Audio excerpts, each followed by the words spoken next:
bị chọn trong trái cho tao ăn loa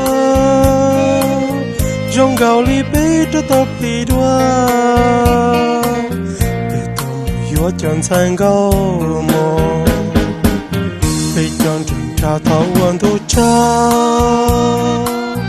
du bù bê tao ăn loa rau ó bê tia li tao xí từ mông bò khó chọn sang gấu mò giờ bé lo vì bé muốn nhớ gấu mò tiền nhẹ bé nhẹ đùa là chỉ từ thăm từ bé ba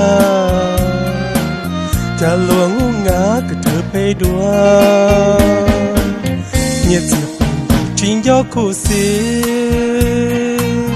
nhớ cứ giống gì ở yêu chỉ toa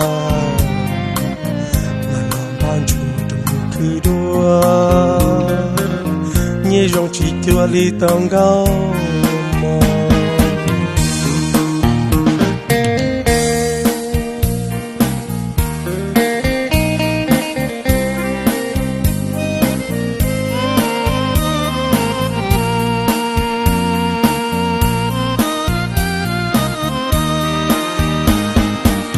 luôn nơi tiền non tu tì lo pa bị chọn trong trái cho tao ăn loa trong gạo li bê cho tao bị đua bị tao mùi yếu chọn sang gạo mò bị chọn trong trái tao ăn thu cha dù bù bê tao ăn loa rau ó bê thia li tao xí từ mông blo khó chọn sang gấu mò giờ bé lo vì bé muốn nhớ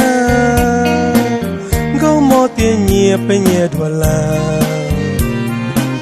chỉ cho chăm cái bé ba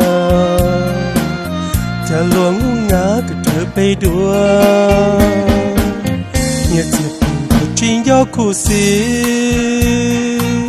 nhớ cứ giống gì ở yêu chỉ toa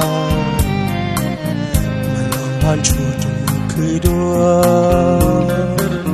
nhớ rong chỉ chua li tông gấu